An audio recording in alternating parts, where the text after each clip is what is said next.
Hello, ladies. My internet is a little bit wonky today, so I might freeze, but you know what? I'm prepared. I am coming with something really interesting today. And so I thought, well, too bad. The gods of technology, we're just going to have to get in line with this, get on board. So here we are. Is radical self-acceptance sexy?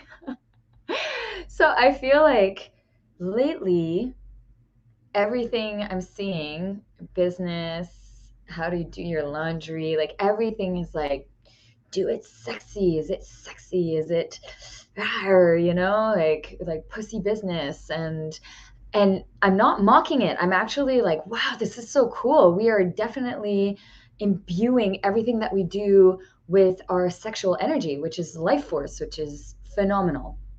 And it's been a long time coming because we've made it such a taboo, and we've shoved it in the corner and denied this force.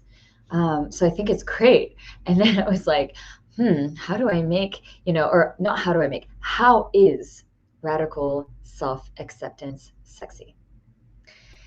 So I really thought about it.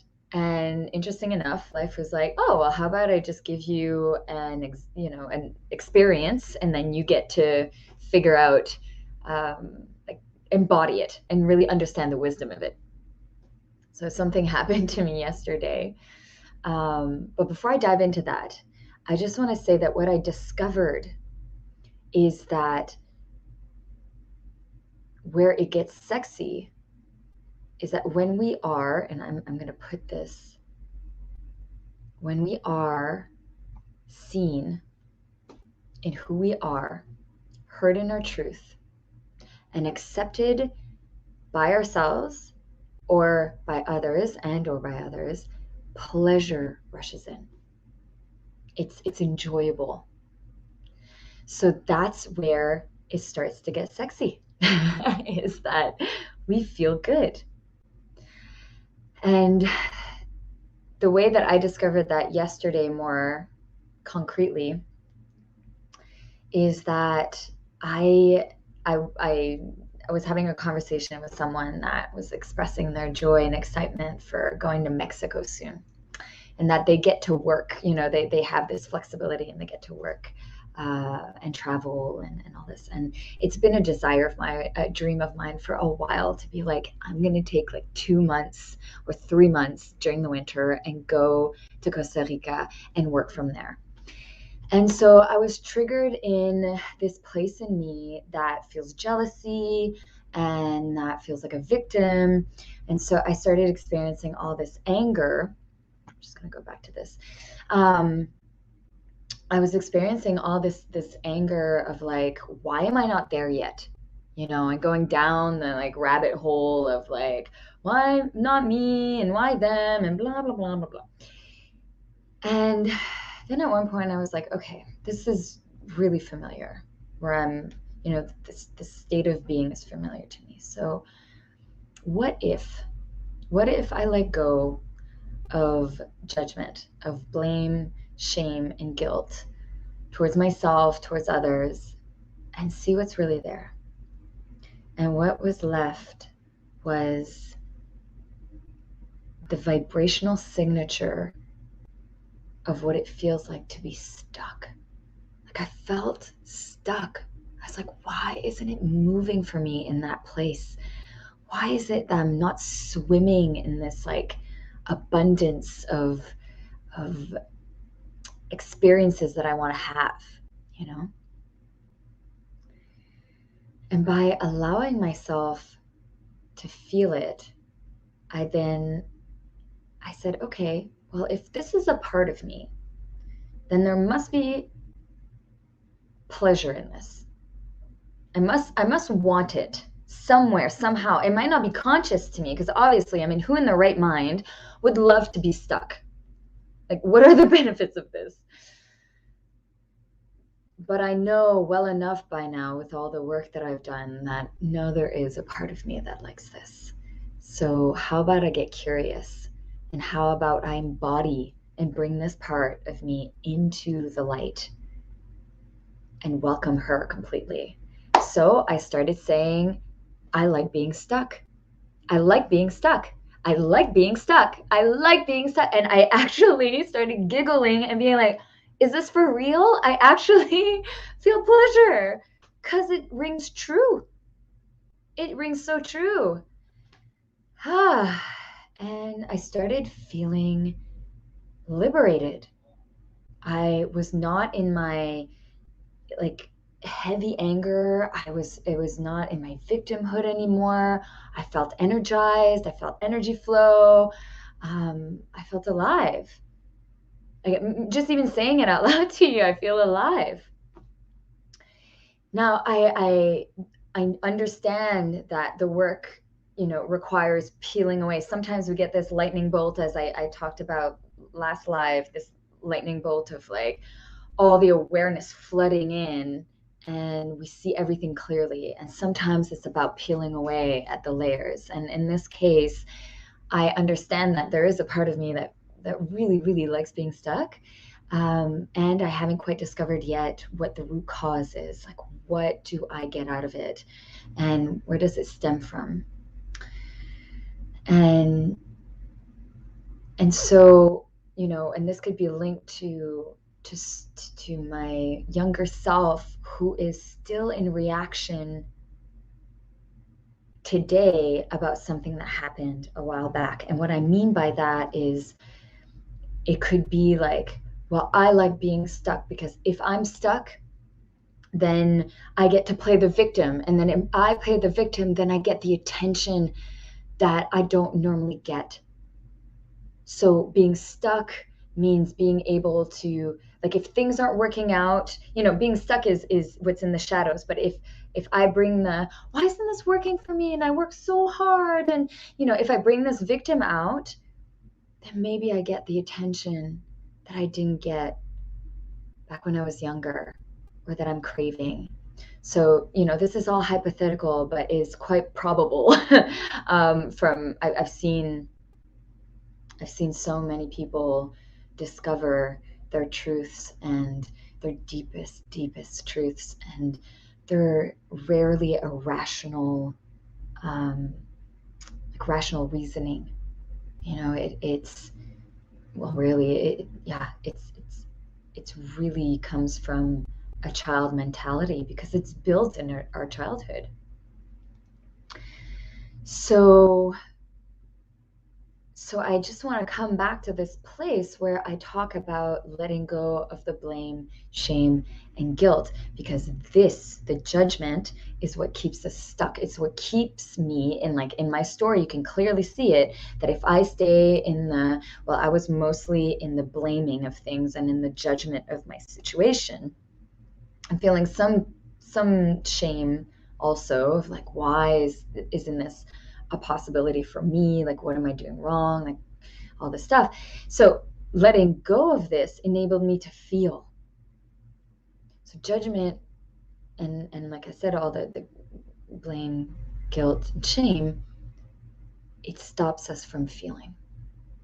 And if we don't feel, then we can't reveal our truth and stand in it and take responsibility for our lives, which is true liberation. Really is. It's crazy. It seems nonsensical, but it really is. I want to read something to you. This is from a book called The Undefended Self by Susan Fasenga. This book is it's revolutionary. Such a hard time with words today. Revolutionary for me. It's a book that was written in, I don't even know, but I think in the, like, oh my goodness, I don't even have here. I have it right here. Let's see. When were you written? This is the second version. And 1994. 1994. So it's not new, but very pertinent. This energy. So the energy that I'm talking about, that lies in the shadow, this energy that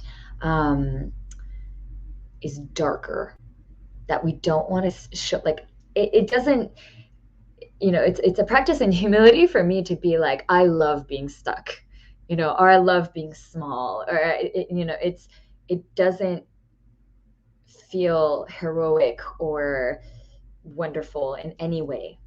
But this energy is not separate from the force in the universe. It's a distortion of the, oh, I didn't write that properly, but of the great creative force of the universe. So basically what it means is that we are made of energy. Everything is energy. So whatever we might consider bad, evil, ugly is simply energy that's distorted, because when something happened to us that was really traumatic, we blocked that flow. And so I just see it as these balls of energy, and because they haven't moved in a while, became kind of gray and stagnant and maybe a little moldy. But once we start to bring awareness, it wakes up, starts to move more and more, and eventually just becomes a part of this flow. And she says it here, meeting and embracing it is the only way to redirect its energy current back to its pure origin. Like, I love that. I really love that. It's such an elegant way of explaining it.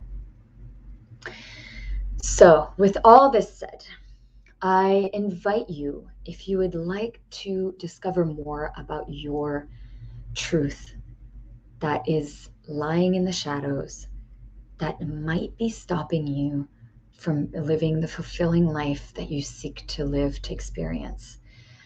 I have in my my relationships before, I had a really, really hard time committing, and I had no idea. I always blamed the men, like, men don't want to commit, men don't want to commit, until I started digging deeper and realizing, oh no, darling, you don't want to commit. And therefore, energetically, you create these situations where they get scared and they leave. And it's only when I brought that into awareness, into consciousness, that I attract Morgan, my partner.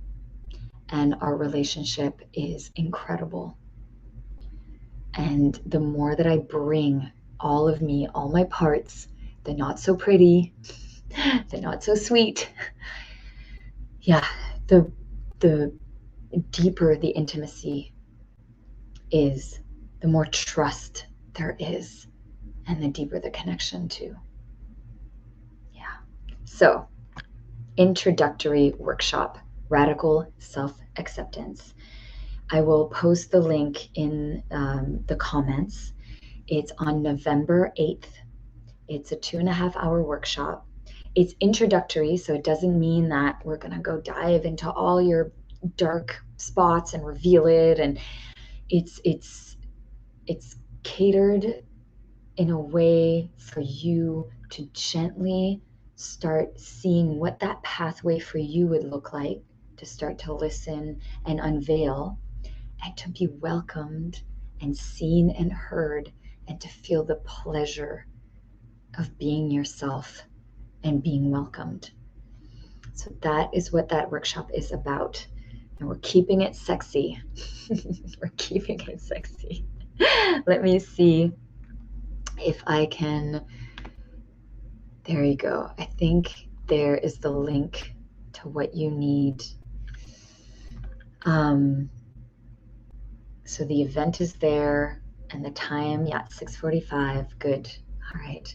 So I just want to thank you so much for joining in on this live. And I want to let you know that my deepest desire is to surround myself with like-minded people, so that we can create a world where we all get to welcome all of us, and that it is seen, it is accepted, and that we just acknowledge that we are human.